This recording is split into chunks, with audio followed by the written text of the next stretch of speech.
মসজিদ ওরা কেড়ে নিয়েছে, মাদ্রাসা ওরা কেড়ে নিয়েছে। আর একটা কথা বলছি, আমরা মসজিদ ছেড়ে দিয়েছি, মসজিদ ঢুকি না। ওরা আগে কেড়েছে না আমরা আগে মসজিদ ছেড়েছি? কথাটার উত্তর দেন। আমি ভুল বললে জুতোটা আমার মুখ বরাবর মারেন। আমি ফুল বলে কুড়িয়ে আপনার জুতাতে একটা চুমা দিব। আমরা আগে মসজিদ ছেড়েছি। আর বলে গেল এই পাতিতে চলবি, হাওড়া পৌঁছে যাবি, তোর সামনে কেউ আসবে না, আসলে কাটা যাবে, পড়ে যাবে, কেস কাচারি হবে না। তোকে এমন করে বানালাম, তবে যদি তুই নিজে লাইনচ্যুত হয়ে যাস, তুই নিজেই যদি লাইনচ্যুত হয়ে যাস, মাঠে নেমে যাস, তাহলে তোকে তোলার মতো ক্ষমতা হবে না। আর তোকে কে বুঝাবে? তোর সমস্ত ক্ষমতা শেষ হয়ে যাবে। আল্লাহর নবী বলে গেলেন, তোরা কামিয়াব হবি। দুনিয়া থেকে জান্নাতুল ফেরদাউস পর্যন্ত আমি দুটি লাইন দিলাম, এই লাইনে যখন চলবি জান্নাতে পৌঁছে যাবি। তোদের লাইনের ওপরে যদি বজরং আসে, বিজেপি আসে, শিবসেনা আসে, আরএসএস আসে, কেটে যাবে, পড়ে যাবে। কিন্তু তোরা যদি রাস্তা থেকে নিজে নেমে যাস, কে তোদেরকে রাস্তা দেখাবে রে? সেই লাইন দুটি হলো, একটা কিতাব আল্লাহ আর একটা হলো সুন্নতি রাসূলি। তোরা আল্লাহর কিতাবকে ধরে থাক আর রাসূলের সুন্নতকে ধরে থাক। এই দুটো যখন তোদের কাছে থাকবে, তখন তোরা বিশ্ব বিজয়ী হবি, বিশ্বকে তোরা শাসন করবি। এটা আল্লাহ বলছেন। তোরা যদি ঈমান এনে ভালো আমল করিস, শাসন শক্তিটা তোদের হাতে দিয়ে দেব। তবে শুনেলে, তোরাই যদি নিজে লাইনচ্যুত হয়ে যাস, তাহলে তোদেরকে কে ফিরিয়ে আনবে? তোদের অভিভাবক শেষ হয়ে গেছে। জি ভাই, ছোট্ট একটা কথা বলবো, একবার বলবো, দুবার বলবো না। মসজিদ ওরা কেড়ে নিয়েছে, মাদ্রাসা ওরা কেড়ে নিয়েছে। আরেকবার বলছি, মসজিদ ওরা কেড়ে নিয়েছে, মাদ্রাসা ওরা কেড়ে নিয়েছে।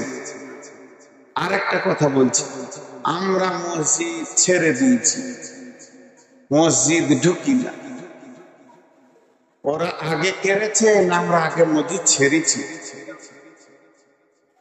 কথাটার উত্তর দেন। আমি ভুল বললে জুতোটা আমার মুখ বরাবর মারেন।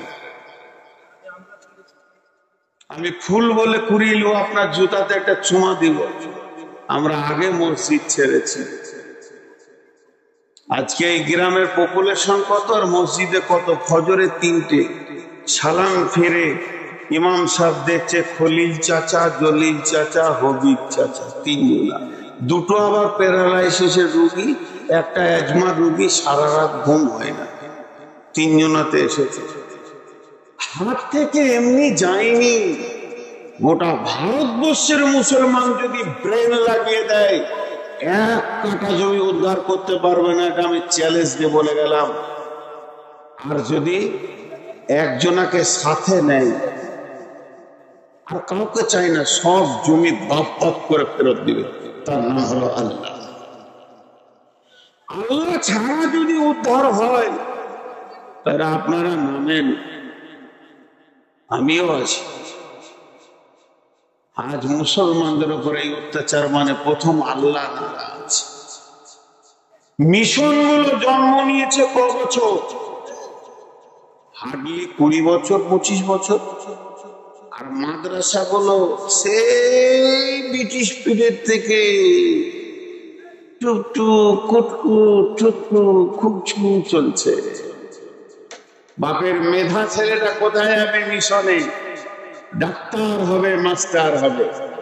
ওয়ানাবি হুরাইরা রাদিয়াল্লাহু তাআলা আনহু قال قال رسول الله صلى الله عليه وسلم إذا اتخذ الفيء بالا والأمانة مغناما والزكاة مغراما تعلم لغير دين وتعلم لغير دين আল্লাহর নবী আফসোস করে বলছেন, আমার উম্মত অন্য কারণ নয়, আমি নবী মুহাম্মদ সাল্লাল্লাহু আলাইহি সাল্লামের উম্মত। সে কোনোদিন চিন্তা করবে না আমার ছেলেটা কোরআনের শিক্ষা করো। কোরআনটা এত দামি কিতাব, যার ভিতরে কোনো ভুল নাই। প্রতিদিন সকালে কোরআন আপডেট হয়ে যায়। যেমন যেমন জামানা আসবে কোরআন তেমন তেমন কথা বলবে। সেইটাকে পেছনে ফেলে দিয়ে বাপ মা ছেলেকে সুদের অঙ্ক শিখাবে, বিকম করাবে, এমকম করাবে। সবাই ভাবছে আমার ছেলে ডাক্তার হোক, তাহলে রুগী হবে কে? এত ডাক্তার হবে তো রোগী হবে কে? বেসনে দেবে ইংলিশ শিখাবে, জেনারেল শিক্ষার উপরে মানুষের মিজাজ চলে যাবে। মাদ্রাসায় ছেলেকে পড়াতে গিয়ে যাকাত খাওয়াচ্ছে, ওসর ফেতরা খাওয়াচ্ছে, বাইতুল মাল খাওয়াচ্ছে। মা বাপের কোনো চিন্তা নাই। ওই বাপকে যদি আমি পকেট থেকে 100 টাকা বের করে বলি যাকাতের টাকাটা লেন ভাই, লিবে না। কিন্তু ছেলেটাকে মাদ্রাসায় যাকাত খাওয়াবে।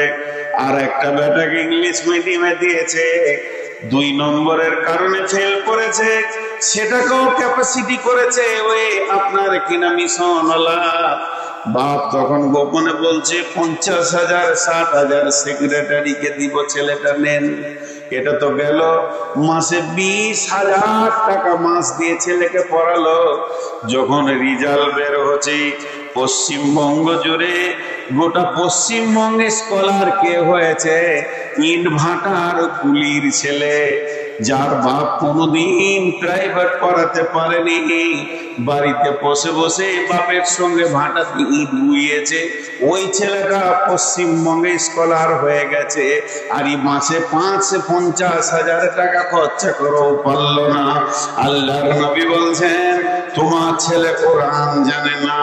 এখানে যতগুলি মুসলমান আছে, অত্র এলাকায় যারা ইমানদার আছেন, আল্লাহর হস্তে বলেন, মসজিদে কতগুলো পাওয়া যাবে, মসজিদের বাইরে কতগুলো পাওয়া যাবে। ওরা মসজিদ কারেনি, বরং আমরা মসজিদ ছেড়েছি। আমরা যদি 100% মসজিদে যেতাম, ওদের কোনোদিন ক্ষমতা হতো না এদের কাছ থেকে মসজিদকে কেড়ে নেব। মসজিদ বিল্ডিংটার উপরে মহব্বত করে কি করবেন? ইবাদত তো মসজিদের নয়।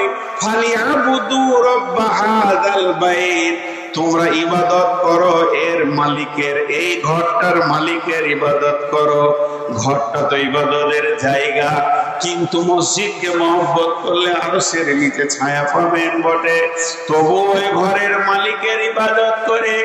আজকে যদি বলি নতুন মসজিদ বানাবো, এই গ্রামের লোক কোটি টাকা ঢেলে দেবে। যে নামাজ পড়ে না সে দিবে, যে জুয়ারি সে দিবে, মাতাল রড দেবে, আর সুদারো সিমেন্ট দেবে। মসজিদ পাকা হয়ে যাবে, মাল মাজাক হয়ে যাবে। কিন্তু মসজিদটা যে জন্য বানানো হলো, এই জন্য মসজিদে কাউকে পাওয়া যাবে না। বিশ্ব নবী বলছেন, আমার উম্মতকে যখন 2টি রোগে ধরবে, তখন আমার উম্মত এত দুর্বল হয়ে যাবে, যারা দুর্বল তাদেরা এদের ওপরে ছড়ি ঘোরাবি। সেই রোগটার নাম ওহান। মা ওহান ইয়া রাসূলুল্লাহ। ওহান কাকে বলে? হুব্বুদ দুনিয়া কারাহিয়াতিল মউত, পৃথিবীর মহব্বতে পাগল হয়ে ঘুরবে মানুষ। আল্লাহ বলছেন, চলো কাগজ কলম নাও, অঙ্ক করো।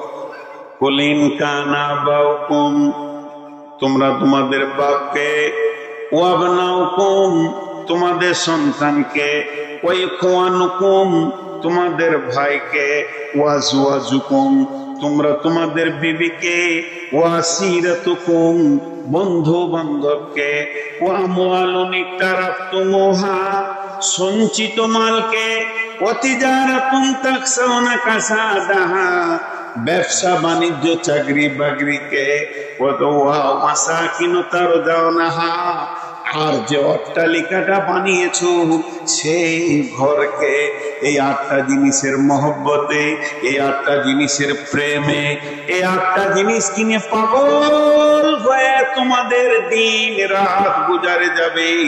সকাল থেকে সন্ধ্যা, সন্ধ্যা থেকে সকাল, এই 8টা কাজ কিনে তোমরা ব্যস্ত থাকবে। তোমাদের মাথা থেকে 3 জন উড়ে যাবে, সফটওয়্যার থেকে 3 জন থাকবে না।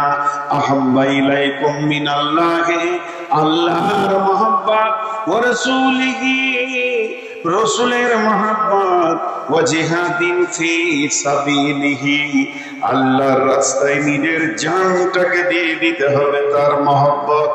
এইগুলি যখন তোমাদের মাথা থেকে চলে যাবে, আল্লাহ নিজে বলছেন ফাতারাব্বাসু ফাতারাব্বাসু হাত্তা ইয়াতি আল্লাহ বিআমরিহি ওয়াল্লাহু লা ইয়াহদিল কওমাল ফাসিকিন। অপেক্ষা করো, এমন সময় আল্লাহর হুকুম না আসে। যখন আল্লাহর হুকুম এসে যাবে, তোমরা হাজার চেষ্টা করলেও তোমাদের মতো বেঈমানকে আল্লাহ হেদায়েতের রাস্তা দেবে না। আমাদের মতো বেঈমানকে আল্লাহ হেদায়েতের রাস্তা দেবে না।